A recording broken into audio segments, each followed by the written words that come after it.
Hello mga kapatid, magandang gabi po at pasalamat tayo sa Panginoon. Ang pag-ibig at kapayapaan ni Kristo maghari nawa sa puso at isipan natin. Kumusta po kayo? At ngayong araw na ito ay kapistahan po ni Saint Thomas Aquinas, not Aquinas, Saint Thomas the Apostles po. At meron akong isi-share sa inyo ngayon. Ang ganda po. Maganda po itong isi-share ko sa inyo ngayon. But before that mga kapatid, hintay muna tayo.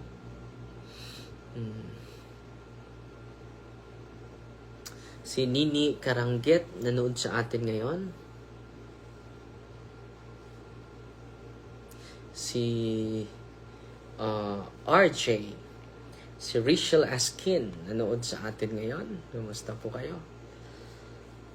So bago lang tayo na natapos mga kapatid sa ating processing, ang daming mga tao ngayon, more than 100 po, at pinaprocess natin is more than 15. At sa awa ng Diyos, meron tayong binahagi natin yung magandang balita sa kanila through processing po.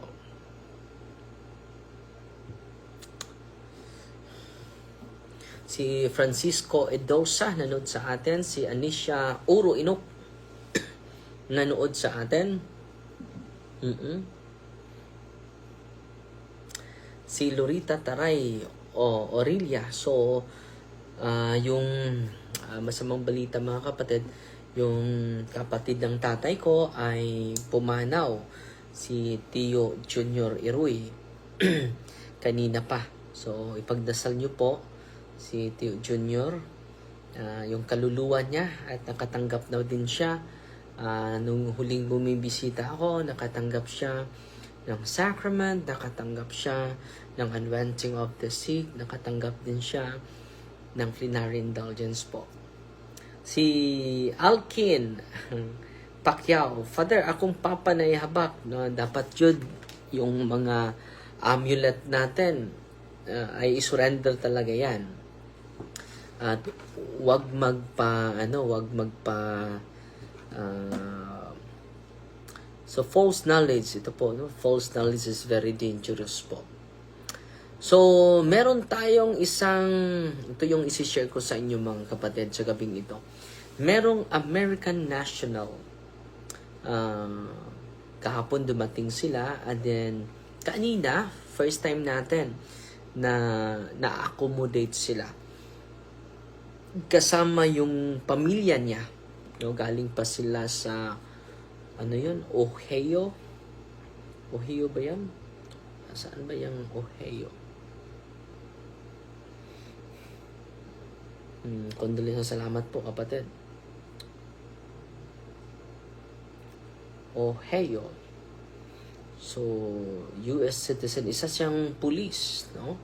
Sa Amerika, 56 years old, at grabe yung laki niya. At yung kanyang karamdaman, mga kapatid, 'di ba? Advance yung technology sa Amerika. Imagine ka mga kapatid, ang dami niyang nilapitan ng mga doktor doon.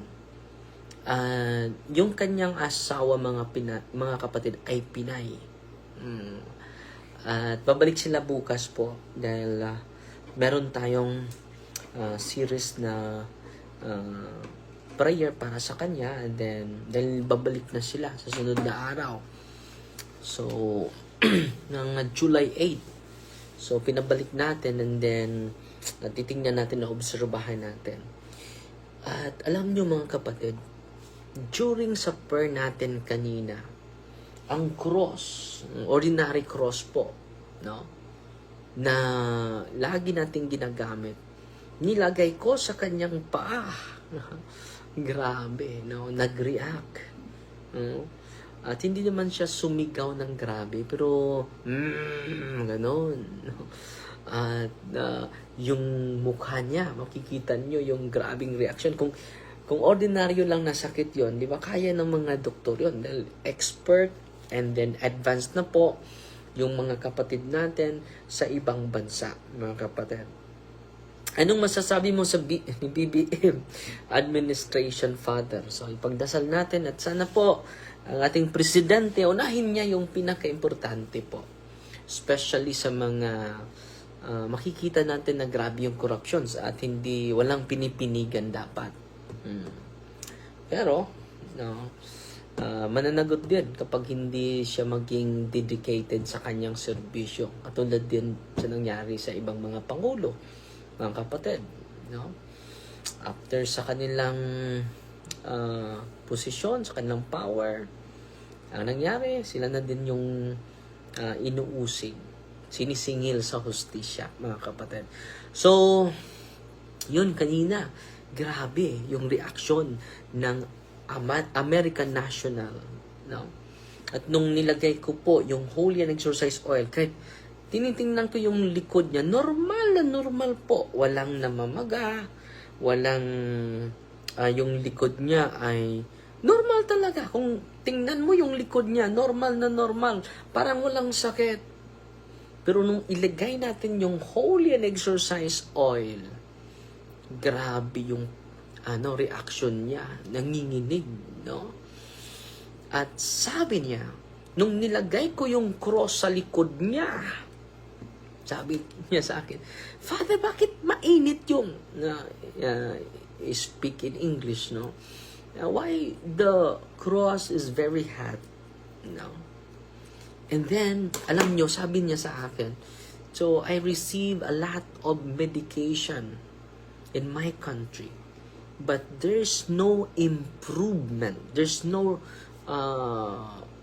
healing that I experience, sabi niya. No. But now there is a great healing that I experience after the prayer. Mga kapatid, ang laki niyang ang laking mama, no? Sabi ko sa isipan ko, kapag magliya ka to, extraordinary yung strength nito. Anong gagawin natin kapag magriya kita? Ang laki. 6 feet itong American National. At nahihirapan siya. Sabi niya sa akin, you know, Father, when I arrive here, I feel heavy. My whole body is very heavy. And I could not able to walk. So, yung paglakad niya, mga kapatid, ay mahina. Parang pagod. Parang may pinapasan siya. Yan ang sabi niya. That's mysterious. You know, Father, it's a mysterious. Sir, you know, sir, it is a mysterious. He never addressed me as Father, no, but Sir. No? But he is a Catholic, mga kapatid. So, pinipray ko po sa kanya yung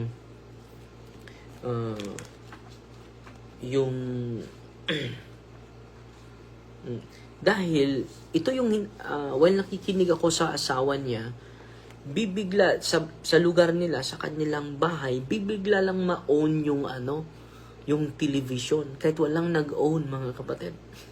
Bigli lang aandar, no? Anong nangyari? Sabi nila, no? So, ang pinipray ko sa kanya kanina, yung kung merong, hindi ko alam, kung merong nag-curse sa kanya. So, pinipray ko lang itong against occult spirits. Kung may occult spirits yung kanyang bahay or infested yung kanyang bahay, dun daw nagsimula yung nila, no?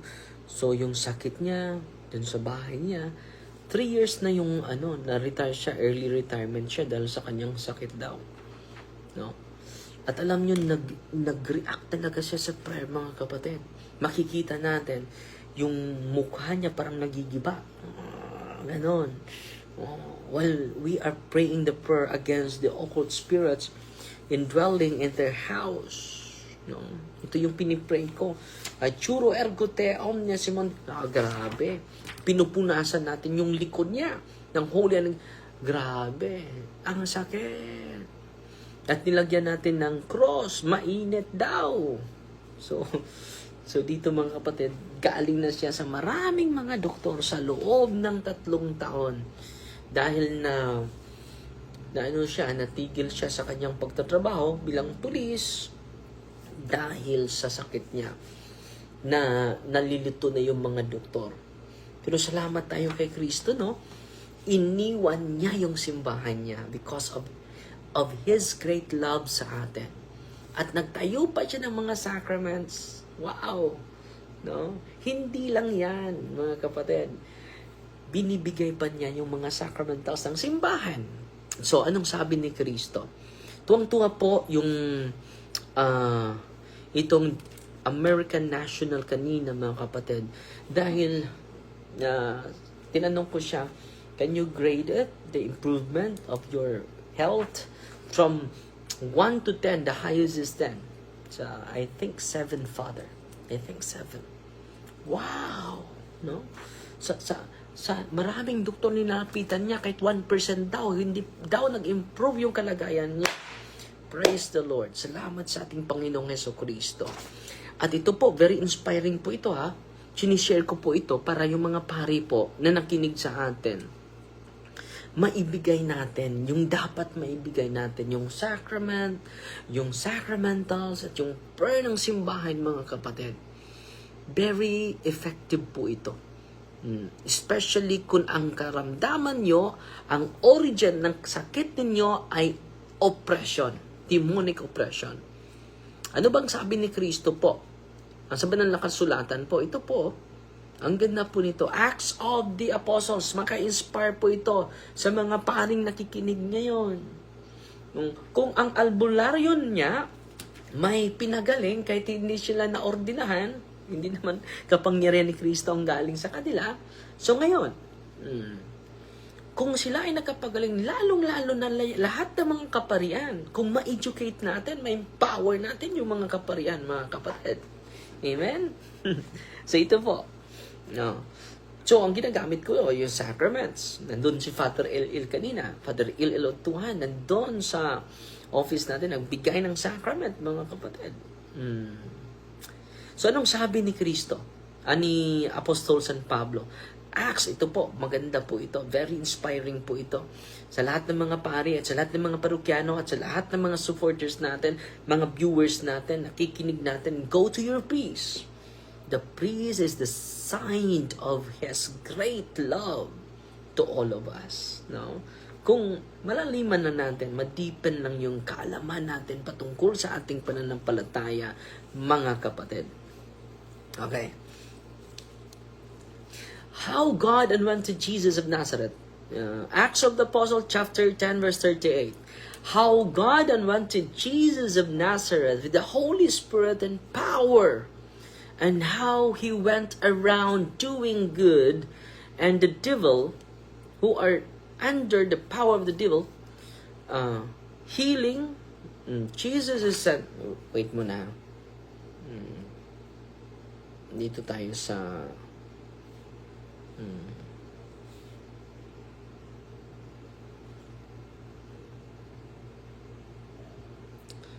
maganda po ito. Very inspiring po itong sinasabi ni okay. Ito.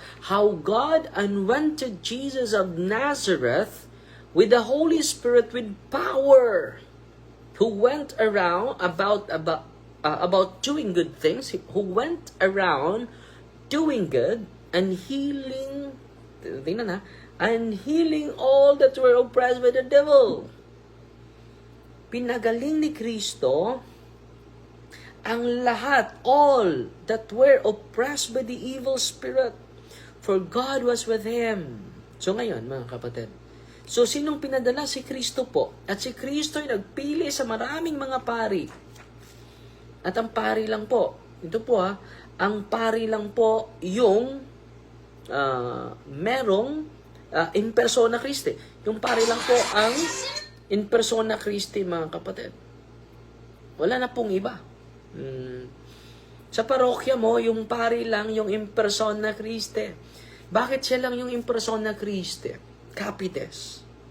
Dahil siya lang yung maka-administer sa iyo ng sakramento. At ang sakramento ay nandun si Kristo po. Because He is the one man. So sana po, sa mga parokya natin, let us give thanks sa mga pari natin.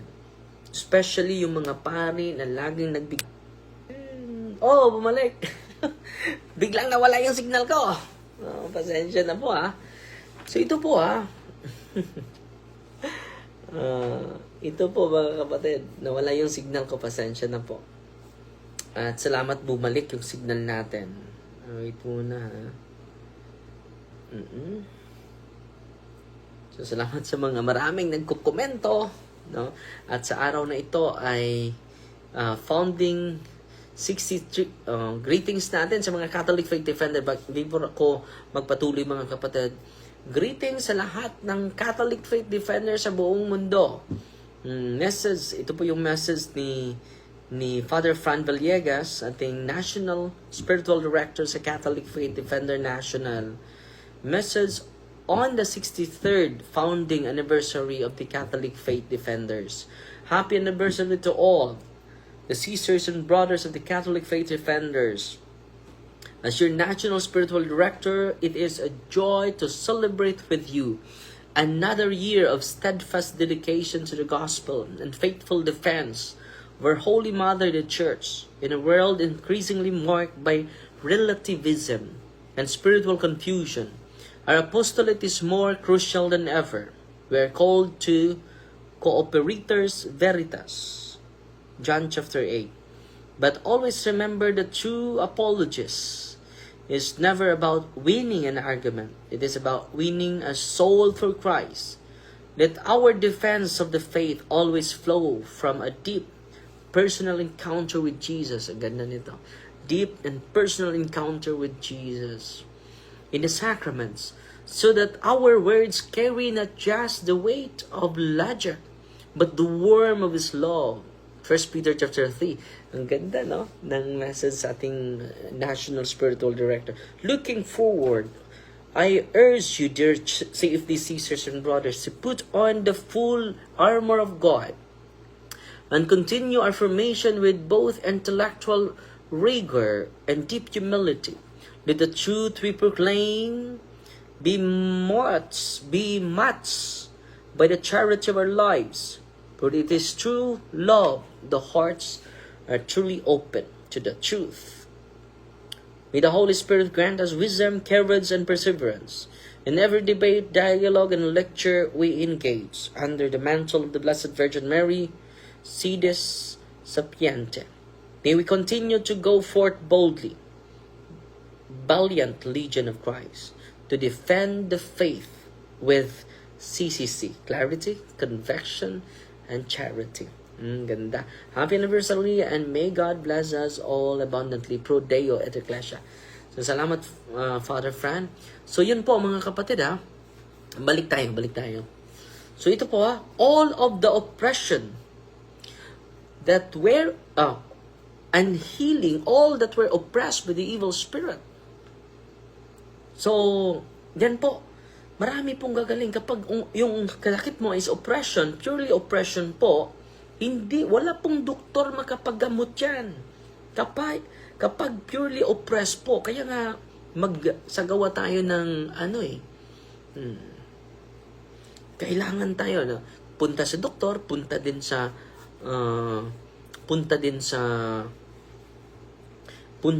pari. Dahil kapag kung pupunta ka sa albularyo doon, makontaminate po tayo. At malinaw yan. Inuulit ko po yan lagi sa ating catechism po.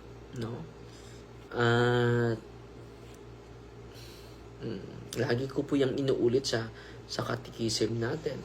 So, paano ba tayo matanggap natin si Kristo? Make a good confession. Anointing of the sick. Eucharist. And then magsagawa kayo ng cares. Confession, adoration, rosary, Eucharist, and sacramentals. And then magsagawa kayo ng renouncement. Nandito po yan sa ating, pinipin ko po yan. Para po yan sa inyo, mga kapatid. Yung solemn renouncement, yung short form of deliverance, closing the third hour of psychic ability, nandun po yun. So, ang tatay ang pinaka-powerful among the family circles po. At ito po yung nangyari sa isang American national kanina po. Grabe yung tuwa niya, grabe din yung tuwa ng asawa niya. Just imagine mga kapatid, ang dami po na nilapitan niyang doktor pero wala naman siya nang napitan na albularyo. At tuda ko, na-infested yung bahay nila dahil bigla lang maon kahit walang tao po sa kanilang sala. Yan po ang sabi ng kanyang asawa po. At titingnan natin mga kapatid dahil ako po na-amaze, no? Na si Kristo po ay nagpatuloy hanggang sa ngayon when we, the priests, administer the sacraments. And when we taught the people about the truth of our faith, at not only that, to promote the sacramentals of the church, especially the deliverance prayer. Dahil marami sa atin, contaminated po. Kailangan natin magsagawa ng solemn renouncement. Kaya nga, pinopost ko po sa aking timeline. Dahil sa karanasan ko po, marami po talaga ang natulungan nitong solemn renouncement for 7 days. Bakit 7? Perfect number is 7. We have 7 sacraments. We have 7 gifts of the Holy Spirit. We have 7 capitals in 7 virtues. Ganon. Father, enlighten us about SSPX. So, yung SSPX ay, gusto na Latin lang eh. Gusto nyo, kulang yung misa nila kapag hindi Latin. And then, hindi sila open sa pagbabago po. Yun ang nangyari sa kanila. Hindi sila sumusunod sa Santo Papa dahil gusto nila mag-ordain without permission from the Pope. Hindi pwede yun. Kaya nga, malaking problema po. So, mag-ingat po tayo sa intellectual pride. Mag-ingat po tayo dyan. Let us continue to embrace obedience. Obedience is greater than sacrifice, mga kapatid. At yun lang po muna. At sana po ay may natutunan kayo. At si Ate Care na ron. Kumusta, Ate Care? Kumusta yung husband mo? Si Angie Rimo, nanood sa atin. Si Aurelia Mikulov Cardenas, nanood sa atin. At pasalamat ako sa mga star senders natin ngayon. No? Good evening, Father. God bless po. You are included always in our prayers and all the priests throughout the world. Wow. Salamat po. Na 50 stars. Si Ate Care Naron, wala na 50 stars. Salamat, Ate. Si Sister Imper, 50 stars. At si Maria Milagros Torrejos, 50 stars. Si Maria Marlene Cornopio, 100 stars. At si Sister Gladys, 100 stars.